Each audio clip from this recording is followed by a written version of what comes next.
મહેસાણા શહેર એ ડિવિઝન પોલીસે હાની ટ્રેપ ગેંગનો પર્દાફાશ કરીને 68 કલાકમાં જ ગુનાનો ભેદ ઉકેલ્યો।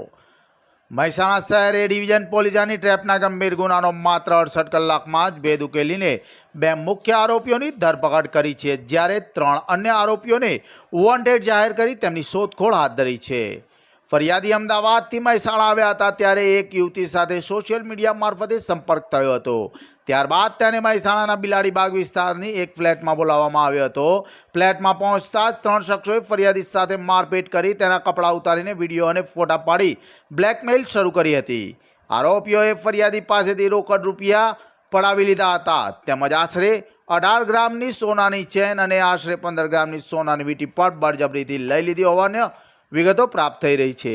ત્યારબાદ વધુ રૂપિયા 3 લાખની માંગણી કરી પૈસા નહીં આપે તો પત્ની અને બાળકોને વિડીયો તથા ફોટા મોકલી દેવાની અને સોશિયલ મીડિયામાં વાયરલ કરવાની ધમકી આપી હતી। ફરિયાદીએ મિત્ર પાસેથી રૂપિયા 50,000 ઉછીના લઈને આપ્યા હોવા છતાં આરોપીઓ સતત ધમકીઓ આપતા રહ્યા હતા। આ અંગે મહેસાણા શહેર એ ડિવિઝન પોલીસ સ્ટેશનમાં ભારતીય ન્યાય સંહિતા મુજબ ગુનો નોંધવાની પ્રક્રિયા હાથ ધરવામાં આવી હતી। ત્યારબાદ તપાસ દરમિયાન પોલીસે 2 આરોપીઓને ઝડપી પાડ્યા હતા, જેમાં વિક્રમભાઈ ઉર્ફે વિકી રહેવાસી મહેસાણા, વિમલસિંહ પૂનમસિંહ વાઘેલા ઉંમર વર્ષ 30 મૂળ રહે બનાસકાંઠા હાલ મહેસાણા। પોલીસે આરોપીઓ પાસેથી રૂપિયા 50,000 રોકડા તથા અંદાજિત રૂપિયા 1.75 લાખ કિંમતની સોનાની વીંટી મળી કુલ રૂપિયા 2.25 લાખનો મુદ્દા માલ કબજે કર્યો છે। આ કેસમાં હજુ પણ 3 આરોપીઓ ફરાર છે, જેમાં ધર્મેશ પંડ્યા, નૈનાબેન પટેલ, આરતીબેન ઠાકોર। આરોપીઓની શોધખોળ ચાલુ હોવાનું પોલીસ દ્વારા જણાવવામાં આવ્યું છે। આ સમગ્ર કામગીરી એ ડિવિઝન પોલીસ સ્ટાફની ટીમે સફળતાપૂર્વક પાર પાડી હતી। ગઈ તારીખ 10 જુલાઈના રોજ આ જે કામના ફરિયાદી છે અને ભોગ બનનાર છે તે પોતે ટ્રાવેલિંગ કરી રહ્યા હતા। તે દરમિયાન તેઓના ઉપર એક અજાણ્યા નંબર ઉપરથી ફોન આવેલો હતો।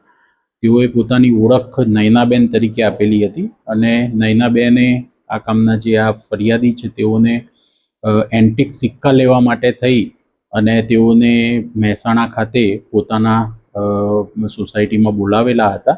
બિલાડીબાગ પાસે આવેલ ફ્લેટની સ્કીમ છે, ત્યાં તેઓ પોતાના ઘરે લઈ ગયેલા હતા અને ફ્લેટ ઉપર જ્યારે તેઓ અંદર પ્રવેશ કર્યો તો ત્યાં પહેલેથી જ એક સ્ત્રી અને બીજા માણસો હાજર હતા અને તરત જ આરતીબેન કરીને બીજા એક જે નૈનાબેનના સહ આરોપી છે તેઓએ દરવાજો બંધ કરી દીધેલો હતો અને તેમને મારી અને તેમના કપડાં ઉતારાવી અને નૈનાબેન સાથેના તેઓના ફોટો પાડી લીધેલા હતા। અને ત્યાં જે અન્ય હાજર આરોપીઓ હતા, જેમાં વિક્રમ ઉર્ફે વિકી અને ધર્મેશ, તેઓએ તેમની સાથે મારઝૂડ કરી અને તેઓની સોનાની વીંટી, તેઓની એક સોનાની માળા અને તેઓની પાસે રહેલી કેશ એમ મળીને કુલ 4.5 લાખથી વધારેની કિંમતનો મુદ્દામાલ તેઓની પાસેથી પડાવી લીધેલો હતો અને આ બાબતે ફરિયાદીએ પોલીસ સમક્ષ રજૂઆત કરેલી હતી। તેઓએ ઉપરાંતમાં એવું પણ જણાવેલું હતું કે તેઓના મિત્ર પાસેથી પાટણ ખાતે એક વિમલસિંહ કરીને જે આરોપી છે તેને ત્યાં મોકલી અને 50,000 રૂપિયા પણ ત્યાંથી મેળવી લીધેલા છે।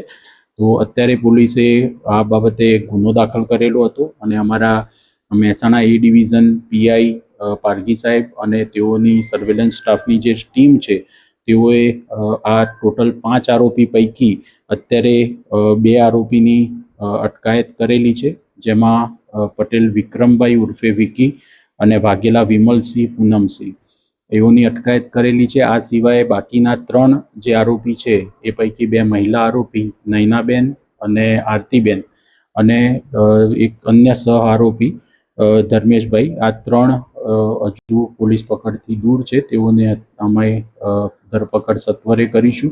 આ પૈકી જાણવા એવું મળેલું છે કે જે 2 આરોપી છે વિક્રમ ઉર્ફે વિકી અને ધર્મેશ, તેઓના ગુનાહિત ઇતિહાસ પણ છે અને સમાન પ્રકારના આ રીતના હની ટ્રેપના ગુનાઓ તેઓના વિરુદ્ધમાં ભૂતકાળમાં પણ દાખલ થયેલા છે।